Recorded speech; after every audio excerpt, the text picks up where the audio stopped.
Flamengo, cara, eu sei, de novo, acende o alerta, a criação. Gente, 24 horas de viagem, 12 para ir, 12 para voltar, num avião apertado, de madrugada. O jogo foi lá na Venezuela. 4 jogadores voltando de lesão, muita gente machucada. Vai jogar contra o Vitória fora de casa. Choveu, estava molhado o campo, no intervalo molhar de novo. É uma vitória muito, muito de time que sabe competir, velho. Isso, o flamenguista tem que estar orgulhoso hoje de manhã do que o Flamengo fez ontem. Eu achei que o Vasco estava no caminho certo. Eu achava que o Vasco tinha um elenco a partir dessa temporada, depois da chegada do Garré, do Lloyd, do Nuno, que o Vasco tinha um elenco forte e que poderia brigar aí por algumas competições, principalmente a Sul-Americana e a Copa do Brasil, que são... Nação flamenguista, né? A mídia ainda está repercutindo, né, os jogos que o Flamengo teve essa semana, que foram jogos difíceis, né, pessoal? Estreia da Libertadores, campo reduzido, 11 jogadores ali atrás da linha da bola, né? Jogo na Venezuela, que a gente sabe que é complicado chegar na Venezuela. Depois teve um jogo em Salvador. Jogo esse que o Flamengo dominou, criou várias oportunidades, poderia ter vencido fácil o jogo. Mas a mídia destaca, eu acho que o importante, né, foi o desempenho da equipe, e eu também concordo, né? O desempenho da equipe do Flamengo foi muito bom, né? E hoje, mais um jogo, né?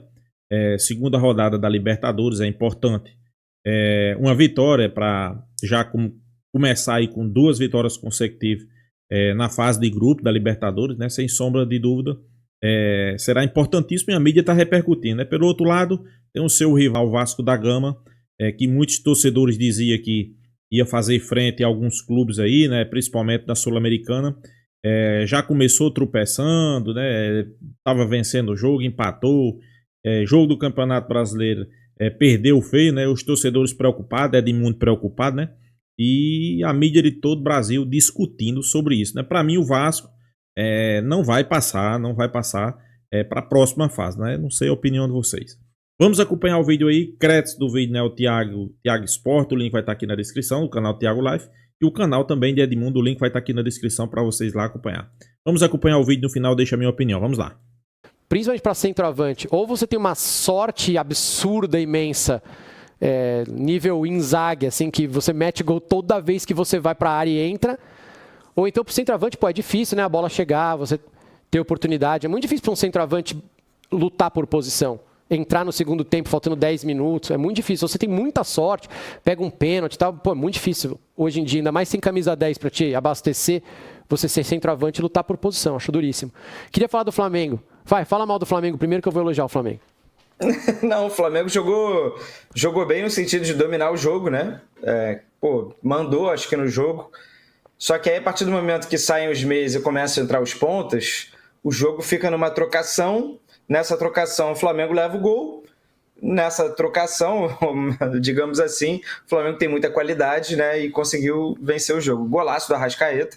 Golaço. Enquanto ele está em campo, né? Que golaço, né? E tem golaço até um vídeo comparando os biquinhos famosos aqui da seleção brasileira. Golaço. Golaço mesmo. Mas eu acho que a torcida do Flamengo não tem com que se preocupar, se desesperar, pelo amor de Deus. É só a relação número de chances criadas versus gols marcados. O Flamengo precisa melhorar essa matemática. O Flamengo, se melhorar, favorito a tudo. O Flamengo já é favorito a muita coisa. Se o Flamengo passar a fazer mais gols em relação às chances que cria, que realmente está complicado. O Juninho perde muito gol. Tem uma galera ali que precisa se ambientar melhor. Desculpa, respeito o Pipo, desculpa, Show. Era só um exemplo aleatório sobre um cara que, metia muito gol e era um belíssimo centroavante, mas ele tinha aquela sorte de centroavante também. De estar na hora, né? Ele era muito bom, muito bom. Não, máximo respeito. Sobre o Flamengo, cara, eu sei, de novo, acende o alerta, a criação. Gente, 24 horas de viagem, 12 para ir, 12 para voltar, num avião apertado, de madrugada. O jogo foi lá na Venezuela. 4 jogadores voltando de lesão. Muita gente machucada. Vai jogar contra o Vitória fora de casa. Choveu. Estava molhado o campo. No intervalo molhar de novo. é uma vitória muito, muito de time que sabe competir, velho. O flamenguista tem que estar orgulhoso hoje de manhã do que o Flamengo fez ontem. Porque por mais tá bom, não tá criando várias oportunidades, não tá jogando, como diria o Jorge Jesus e o Felipe Luiz falam, não teve nota artística ontem, não teve nota artística, fora o gol lindo do Arrascaeta, não teve nota artística. Mas é uma vitória muito importante, fora de casa, com muitas coisas contra. Cansaço, fora de casa, gente machucada. Esse tipo de vitória, de novo, que eu falei do Flamengo da semana passada, eu repito agora. Quando o cara ganha na adversidade, ainda mais em pontos corridos, pô, cara, isso é um time que vai lutar para ser campeão. E vale no mata-mata também. Ganhar na adversidade é coisa de time que briga para ser campeão. Então o Flamengo, para mim, hoje é o time a ser olhado nesse Campeonato Brasileiro e nesse início de temporada, nesses primeiros 4 meses. É um bom gancho até para a gente falar de tabela, porque pela primeira vez desde 2016 não tivemos nenhum time com 2 vitórias nas 2 primeiras rodadas, 6 pontos. Tem uma galera com 4 pontos, tem uma galera com 3 pontos. Tá equilibrado o campeonato. Tá equilibrado, mas assim, isso também não quer dizer nada, porque eu acho que as forças estão bem estabelecidas. A prateleira que a gente fez ali no início do campeonato, a gente ainda não tem tempo suficiente para mudar de ideia. O Flamengo vai ser uma dessas forças, o Palmeiras precisa jogar mais, mas vai conseguir ganhar os seus jogos. Aí vai ter um Corinthians, o Inter que está bem, o Botafogo que jogou bem no sábado contra o Juventude. Mas curioso pelo aspecto de tabela, né? Temos ali 7 times com 4 pontos, nenhum com 6. E jogos equilibrados, vai. A gente teve jogos equilibrados. Teve uma expulsão lá do Cruzeiro que determina o 3-0, que é um placar largo. A gente, fora o Vasco também, que foi atropelado pelo Corinthians, os jogos são sempre muito difíceis. Ontem a sensação era que o Flamengo ia ganhar, mas era um jogo, estava difícil, né? O Flamengo só ganhou porque tem muita qualidade, muito jogador bom, um elenco absurdo, mas era jogo duro. Jogo do Palmeiras, duríssimo. Jogo do São Paulo e do Atlético, duríssimo. Só jogo difícil. E o Flu, como foi o Flu? Não vi o Flu. Estreia do Renato. Jogo duro também? Jogo duro. O Fluminense fez um bom primeiro tempo, criou bastante. Na verdade, a gente sabe que Campeonato Brasileiro, dificilmente você vai encontrar um jogo fácil, né? Para mim, todos os jogos do Campeonato Brasileiro são difíceis, né? Principalmente quando chega no final do campeonato. Claro, início de campeonato, aí os times estão relaxados. Aí, de acordo com o que vai a dificuldade aumentando, né? O time vai perdendo, fica pressionado, então a dificuldade vai aumentando. Já estou acostumado com o Campeonato Brasileiro, a verdade é essa, né? Eu achei que o Vasco estava no caminho certo. Eu achava que o Vasco tinha um elenco a partir dessa temporada, depois da chegada do Garré, do Lloyd, do Nuno, que o Vasco tinha um elenco forte e que poderia brigar aí por algumas competições, principalmente a Sul-Americana e a Copa do Brasil, que são torneios eliminatórios. A fase mais decisiva desses torneios será antes do Mundial, então eu acho que os clubes mais fortes do Brasil hoje, eu vou incluir Flamengo e Palmeiras, né? Eles iam estar mais focados no Campeonato Brasileiro, é claro, porque o Campeonato Brasileiro é muito importante, e a Copa do Brasil, né? A maioria deles está disputando a Libertadores, com exceção do Fluminense, e a Copa do Brasil vai ficar em segundo plano. E aí os times que não têm tanto investimento, esses times iam poder sonhar em conquistar a Copa do Brasil. E eu incluí o Vasco num desses times que poderia sonhar. Talvez tenha sido utopia de minha parte, talvez eu tenha acreditado demais no que disse o Pedrinho, né, que esse elenco é muito mais forte do que o ano passado. Até agora, e até agora mesmo, porque eu posso mudar de opinião daqui para frente. Dos que chegaram, só o Nuno conseguiu jogar um pouquinho melhor, ou talvez tenha tido sorte aí de fazer 2 gols importantes, né? Gol contra o Flamengo, que é sempre muito marcante, embora o Vasco tenha perdido. E o gol que empatou o jogo contra o Santos, aí depois o Verratti fez o segundo gol e o Vasco virou. Então, em termos de número, 2 gols, 2 assistências também, me fizeram crer que o Nuno foi uma boa contratação. Mesma coisa eu não posso dizer do Garré, e menos ainda do Lloyd Augusto, que as pessoas diziam que ele era o melhor dos 3. Mas não é isso que tá aparecendo. A live hoje não é para falar das contratações, porque as contratações elas vão mostrar ou não o seu serviço. Até agora, elas não estão mostrando, né, como um todo. O Nuno sim, os outros 2 não. Então, a gente está aí com uma média abaixo. Mas a live é para a gente falar do Fábio Carille. Se ele acertou, se ele errou. Eu acho que ele errou, e errou feio. A gente vai completar esse ano 18 anos que o Vasco não ganha do Corinthians em São Paulo. E olha que na década de 90 e 2000 era fácil. Vai completar 18 anos que o Vasco não ganha do Corinthians em São Paulo. O Vasco nunca ganhou do Corinthians na Neoquímica Arena, porque essa foi inaugurada em 2014, né, para a Copa de 2014 aqui no Brasil. Então, isso tudo já seria muito ingrediente para o técnico Fábio Carille escalar o time titular. Acho que o mais importante também não é isso, porque não é esse fato do Vasco estar um período muito longo sem ganhar lá, porque esses atletas não tem nada a ver com essa história. Essa história é do clube, não é uma história individual do atleta, muito menos do Fábio Carille. A parte mais importante que eu entendo é você dar sequência, dar ritmo de jogo, dar entrosamento a um time que estava fazendo boas partidas. Edmundo, mas tem um jogo amanhã em São Januário contra um time da Venezuela, e se o Vasco vencer, pode assumir a liderança. O Vasco não criou, o Vasco não foi Vasco.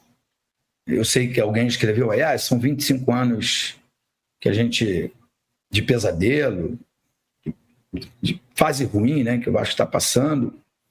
Não é isso tudo, porque em 2011 o Vasco foi campeão da Copa do Brasil, em 2016 foi campeão carioca.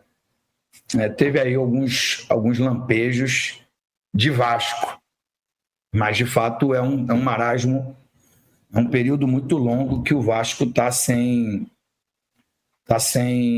conquistas. Então, é bem compreensivo que o torcedor do Clube de Regatas Vasco da Gama esteja chateado nesse momento com o Pedrinho, porque é ele quem está à frente do clube, está como presidente.